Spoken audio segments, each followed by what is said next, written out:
সুপ্রিয় দর্শক, আমি সেলিম হোসেন ভয়েস অফ আমেরিকার ওয়াশিংটন স্টুডিও থেকে লেটস প্লে পলিটিক্সে স্বাগত জানাচ্ছি। প্রসঙ্গ বিশ্ব রাজনীতি এবং ফুটবল।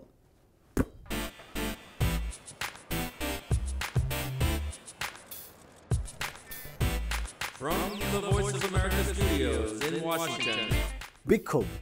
ব্রাজিলে বিশ্বকাপ শুরুর মাত্র কয়েক সপ্তাহ আগে বিক্ষোভকারীরা আবারও বছরের শ্রেষ্ঠ এই আয়োজনের বিশাল খরচের বিষয়ে প্রতিবাদ জানালেন এবং যুক্তরাষ্ট্রে নিউ ইয়র্ক শহরে নির্মিত 9/11 মিউজিয়ামটি আনুষ্ঠানিক উদ্বোধনের মাত্র কয়েকদিন আগে সেদিনের সন্ত্রাসী আক্রমণের শিকার হওয়া পরিবারের সদস্যরা মিউজিয়ামের প্রবেশ মূল্য নিয়ে বিক্ষুব্ধ হলেন।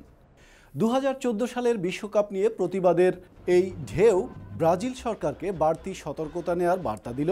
ব্রাজিলের ক্রীড়ামন্ত্রী অঙ্গীকার করলেন যে বিশ্বকাপ খেলার সময়ে মানুষের প্রতিবাদের গণতান্ত্রিক অধিকারকে সম্মান করা হবে, তবে গুন্ডামি বা সহিংসতা সৃষ্টি করলে তা সহ্য করা হবে না। 30,000 সৈন্য মোতায়েনের নিরাপত্তা চুক্তির অংশ হিসেবে ব্রাজিলের নৌবাহিনী নতুনভাবে প্রশিক্ষণ নিয়েছে। সম্ভাব্য সহিংস প্রতিবাদ বিক্ষোভ ছাড়াও কর্তৃপক্ষ যে কোনো ধরনের সন্ত্রাসী কর্মকাণ্ড প্রতিরোধ করবার জন্য প্রস্তুতি নিচ্ছেন।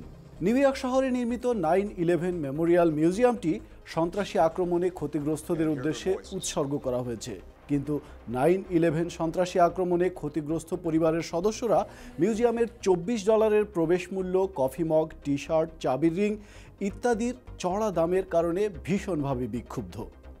এই মিউজিয়ামে সন্ত্রাসী আক্রমণের শিকার হওয়া অজ্ঞাত মানুষদের 8,000 স্মৃতিচিহ্ন রাখা আছে।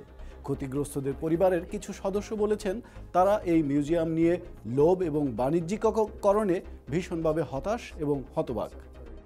মিউজিয়াম কর্তৃপক্ষ বলেছে তারা কোনো সরকারি অর্থায়ন পাচ্ছেন না, আর এই জাদুঘর সচল রাখার লক্ষ্যে ব্যক্তিগত অর্থায়ন, ডোনেশনের পাশাপাশি প্রবেশ মূল্য এবং উপহার সামগ্রী বিক্রয়ের মাধ্যমে এর ব্যয় সাধনের পরিকল্পনা করা হয়েছে। বিশ্বকাপের বেলাতে বহু ব্রাজিলিয়ান বিশ্বাস করেন বিশ্বকাপের জন্য স্টেডিয়াম নির্মাণ এবং অবকাঠামোগত উন্নয়ন কর্মকাণ্ডের জন্য তাদেরকে বহু বছর ধরে এসবের জন্য বিল পরিশোধ করে যেতে হবে এবং সরকার সাধারণ মানুষের মৌলিক প্রয়োজন মেটাতে ব্যর্থ হবে এবং তাদের ভোগান্তিও বাড়বে। 2008 সালে বিশ্বকাপ ফুটবলের সরাসরি বিরোধিতা করেছিলেন যারা, জনসংখ্যার বিচারে তাদের শতকরা হার ছিল 10%, আর এবার 41%। এখন একমাত্র প্রশ্ন, এবারের বিশ্বকাপে ব্রাজিলের সম্ভাব্য বিজয় কি জনমতের পরিবর্তন আনতে পারবে, অন্তত সামান্যতম হলেও?